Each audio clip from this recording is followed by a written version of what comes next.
News ভাষায় কথা বলি না বিদায় বহু কিছু আমি দেখার সুযোগ দিতে পারি না। হয়তো আমি নিজের থেকে নিজের ভাষায় কথাগুলো বলি।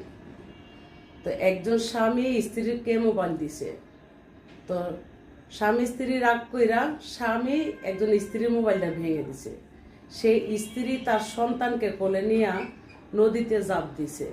অবশেষে মাকে বাঁচানো গেছে, সন্তানকে আর বাঁচানো যায় নাই। তো একজন স্ত্রীর হাতে মোবাইল দেওয়ার আগে ভাইয়েরা 10 বার ভাববেন যে একজন স্ত্রীর হাতে মোবাইলটা দিলে কি হতে পারে। একটা অ্যান্ড্রয়েড মোবাইল স্ত্রীকে কিনে দিছে, সেই মোবাইলটা যে কোনো প্রকারে মোবাইলটা ভেঙে ফেলছে। ভেঙে ফেলাতে একজন মা সন্তানকে কোলে নিয়ে নদীতে ঝাঁপ দিছে। নদীতে ঝাঁপ দিয়া সে তাকে বাঁচানো গেছে, মাকে বাঁচানো গেছে, সন্তানকে আর বাঁচানো যায় না। সেই সন্তানকে কোলে নিয়ে এখন মা এই কান্না করে। তো একজন সন্তানের চেয়ে একটা মোবাইল বড় হতে পারে না। তো দেওয়ার আগে সকলেই চিন্তা করবেন একজন স্ত্রীর হাতে মোবাইলটা দিলে কি হতে পারে। আর এসব মাকে আমি তীব্র নিন্দা প্রতিবাদ জানাই। তুই জাপ দিছ, তুই মর, জাপ দিয়া মর, তুই কিন্তু সন্তানকে কোলে নিয়ে কেন নদীতে জাপ দিবি?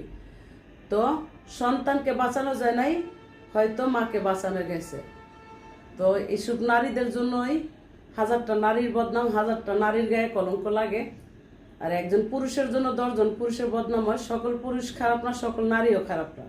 তো এসব সন্তানের মাদেরকে আমি তীব্র নিন্দা প্রতিবাদ জানাই। যেই মহিলারা এই কাজ করবেন, আপনারা মরার জন্য জাপ দেন না, বিষ খান না, ফাঁস লন, এটা আপনাদের বিষয়।